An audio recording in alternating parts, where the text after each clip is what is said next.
Hello. In this video we'll talk about the traditional system development lifecycle, SDLC in short, and we'll also highlight the key points that are particularly important in enterprise system implementation projects. Okay then, if you're ready, let's start.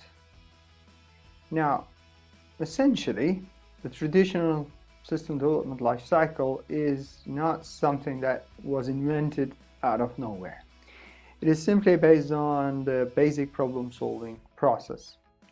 Okay. Let me give you an example, or let's follow an analogy here. Suppose you have a stomach pain. I hope you don't and you won't, but just suppose, okay? This means you have a problem here. What do?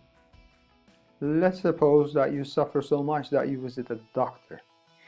She listens to you, analyzes your problem, asks a lot of questions, and sometimes she sends you to do some tests like blood tests and so on. What is she doing in this case? She's trying to understand what your problem is. And after contemplating about what the problem could be, she tries to find a way to solve the problem, to cure it. So she designs how your problem can be solved. She prescribes some pills, for instance. She tells you about the things that you should avoid or things you should eat, etc. And what do you do now? In fact, you just go and possibly, if you're let's say rational, you just go and do the things that was told to you. You go and buy the pills, avoid the things that to eat and other stuff, etc. What is next? What is next is you just check yourself whether you have done whether what you have done is working, and of course in this example you just listen to yourself if you still have any pain or not. And if the things are going all right, you just keep on following the prescription and just follow up. Now, how is this process translated into the system development lifecycle? Let's see. Now, again, you start with a problem of the organization. We call it a problem, but it is, in fact, this is a very broad term, it indicating also the need or even sometimes opportunity or a business opportunity for the organization. You investigate the problem, understand if a new information system can solve it, analyze the context. And that's what you do to understand what the problem is. Then you design a solution that prescribes how that problem is considered to be solved. Next, you implement the design, you follow the prescription, that is, then you test the system to see if it is working, if something is missing or and so on. And if things are working fine, you start using it. That is, you start operating it and keep on improving it during the maintenance phase. That is basically the traditional system development lifecycle. Okay, now let's go a bit deeper here. Let's see what we have at each phase. Now, in the investigation, we would like to determine if the business problem or opportunity really exists. We conduct a feasibility study to determine if an EIS is needed and what benefits we can expect out of it, and so on. In the analysis, we go one step, let's say, deeper. We analyze in detail the context, the organizational environment, the structure, the process, people, and IT. In this case, the IT is the existing system, and develop the requirements that the new system should fulfill. Now, before we implement, before we start coding, we start developing the thing, we show our engineering skills. That is, what is that skill? The skill is, in fact, design. We design the new system. Why do we design it, by the way, before implementation? Because designing it is way cheaper than developing it. You can easily change the design, but it's very difficult to change and very costly to change the developed system. So you design a solution in terms of all IS components. You design the NIV IT, particularly the NIV software system, we mean. And of course, the NIV organizational structure, NIV processes, NIV's roles and responsibility, NIV policies, NIV rules, and so on. Next, what do we do next? We implement, that is, we develop the IS following the design, the prescription. We test it, we deploy it in the organization if needed, by the way. And deployment here mean putting the new system, software system that we build in a lab environment, let's say, into the business environment where it will be operated and maintained and used.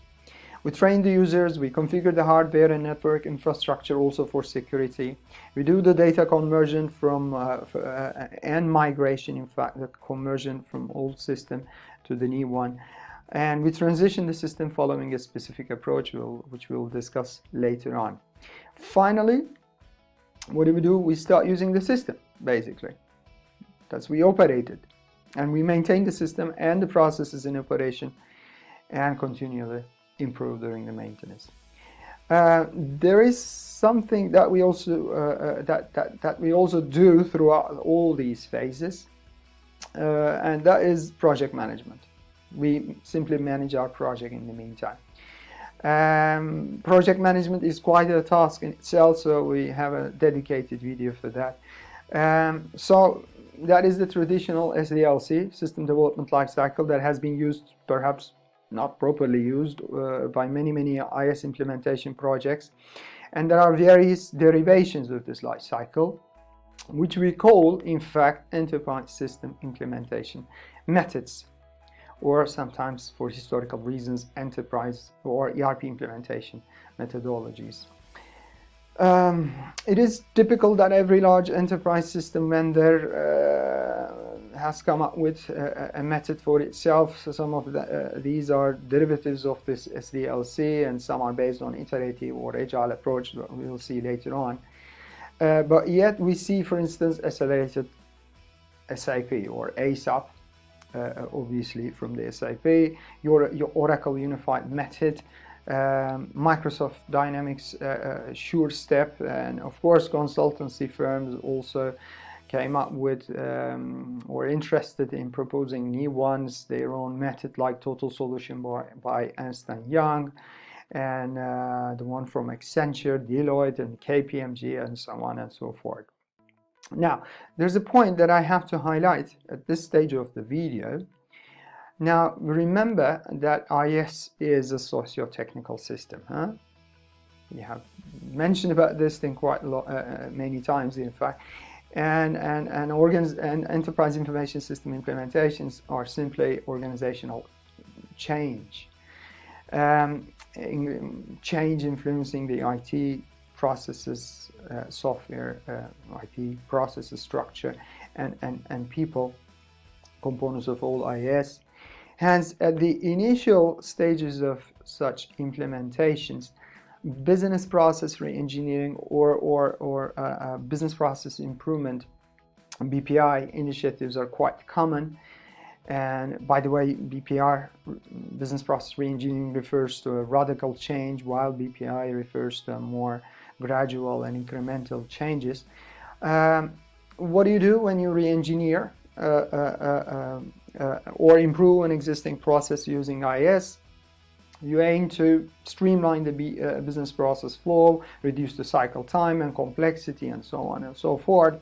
So essentially, in such initiatives, you first focus on the process, the people, and the structure components of the IS, and think about the IT component of the IS in a later stages. So you focus on improving the other aspects, the other components, and then bring the IT as a kind of tool. So now, coming back to our SDLC.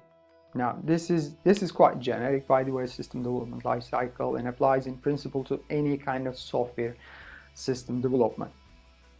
What I would like to stress in the slide are the things that are particularly important in enterprise system implementations. Now, the first point to note down is in the investigation phase, and that's about vendor selection. In enterprise system implementations, we almost always have a vendor that offers a software system to us. And selecting the right system is, of course, quite an important task. What is also important is the fact that vendors usually work with or partner with consultant firms that support the organization in the implementation. So it becomes kind of like the acquiring organization, the supplier, the vendor of the EIS, and the consultancy company, kind of a triangle that help or enable the implementation. The credibility of these companies are quite important, obviously, as you can imagine, and success is highly dependent on the support of these or how good these partners collaborate for the success of the implementation, during the implementation and after implementation. Now, what is next? The next item is in the analyze. Now, and it is called the gap analysis. As the enterprise software systems are already equipped with a set of standard functionalities, you not only have to understand what your requirements are, but also have a very good understanding of what the system can and or cannot offer to you. So you can determine the gap and decide on, during the next phase, design what to do with it. And speaking of which, in the design there are two things to highlight. The first one is the fact that you design based on the gap analysis, not based on only your requirements. And the second, that this is an enterprise system implementation, you also have to think well in advance about the data conversion and migration from the old system. So this mainly refers to the activities related to the conversion of the data from the old systems format to the new systems format, and obviously its transfer, that is its migration. And the effort and time required for this particular activity should really not be underestimated. That's a major mistake that many, in fact, projects do. Now, in the implementation and testing and deployment phase, at this stage we mainly mention about configuring the system, software system, more than coding it, which is rather customization. And the other activities that are performed at this stage include the data conversion and migration, in fact. And in the operation and maintenance phase, the thing that is rather specific and important for the enterprise system projects is the management of the new software releases or upgrades and installation of bug fixing patches and so on. Okay, now these are the things to highlight about the phases. As you can see, the project management continues here.